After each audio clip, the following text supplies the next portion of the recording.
Caleb. Obrigado, presidente.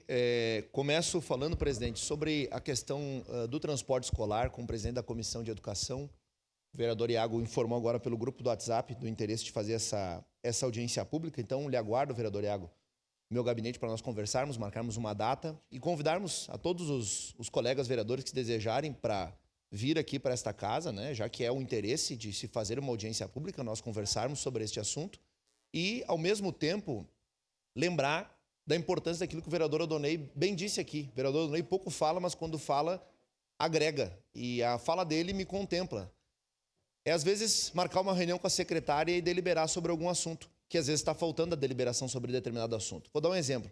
Ontem eu recebi aqui pais de Forqueta, recebi pais do Morro Alto, recebi pais de Vila Oliva e pais de Fazenda Souza. Ou melhor, Vila Oliva e Fazenda Souza foram representados, mas pais do Morro Alto e pais de Forqueta.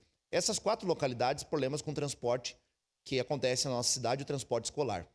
E aí, um pouco antes disso, eu fui convocado para uma reunião junto ao prefeito, junto a Cristina da Quarta CRE e também a Marta da SMED, justamente pelo fato de que nós temos na nossa cidade localidades que elas são consideradas urbanas, em razão do loteamento, em razão da urbanização da localidade, porém elas ainda preservam características rurais. E por razão disso precisam ser feitas essas adequações. Os exemplos que nós temos são esses que eu dei agora, de Morro Alto, Fazenda Souza, Vila Oliva, Forqueta, São Valentim, São João, nós temos também a região de Santa Bárbara de Anarrec e outras localidades. Essas regiões, caso a caso, está sendo avaliado pela secretária. Ontem eu vi isso com os meus próprios olhos. A minha assessoria encaminhou para a assessoria da secretária cada um dos nomes dos alunos, enviamos alguns atestados escolar, inclusive.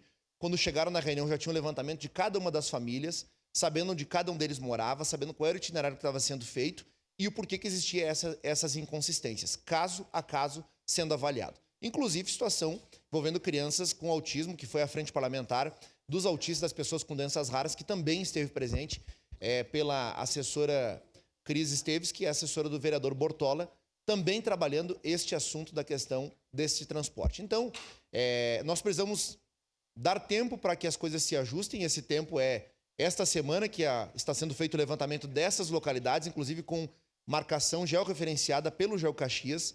Eu estive nesta reunião, a SMED e a Quarta CRE, vereadora Sandra, conversaram sobre o mesmo assunto, inclusive havendo uma possibilidade de que o governo do estado possa auxiliar com relação a esse transporte, envolvendo essas escolas estaduais.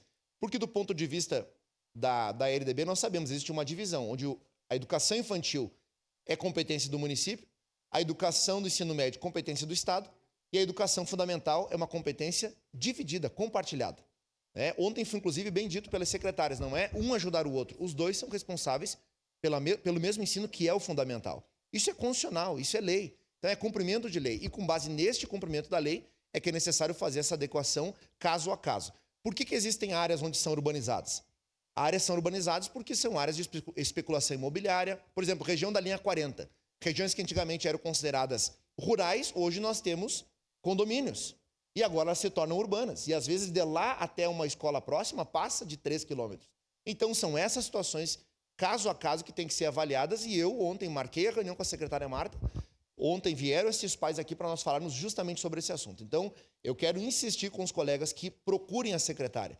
Falem com ela, conversem com a assessoria dela. Se precisarem, tenham o contato da chefe de gabinete lá da SMED para que vocês marquem a reunião. Levem os pais, conversem, apresentem as situações, porque as coisas estão se resolvendo caso a caso. As situações que não forem contempladas nessas reuniões com a secretária, existem os técnicos da área. A Rosângela, que é uma técnica da área que trabalha já há alguns anos na questão do transporte escolar, também está vendo isso. A própria Secretaria de Trânsito também esteve ontem nesta reunião, o procurador do município esteve ontem também nesta reunião, então acho que o caminho é nós buscarmos esse interesse. E para encaminhar minha fala, já que eu já estou quase no final do meu tempo, eu quero aproveitar e mencionar, nós estamos ainda em primeira discussão desse projeto, mas respondeu o vereador Iago com relação a esse convênio que está sendo feito.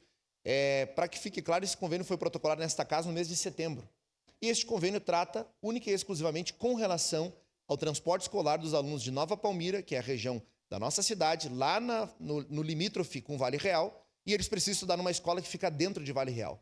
Então, se este acordo não for celebrado, as crianças vão ficar sem o transporte. Os caxienses não vão poder estudar lá nessa escola, porque não vão ter o transporte, vão ser prejudicados. Então, está sendo feita essa adequação.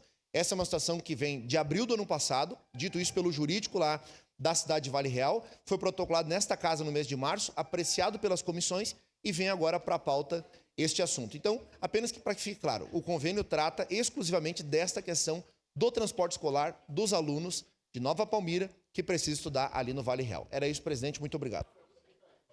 Próximo vereador inscrito no pequeno expediente, vereador Capitão Ramon. Obrigado, vereador Caleb, pela sua fala. Pequeno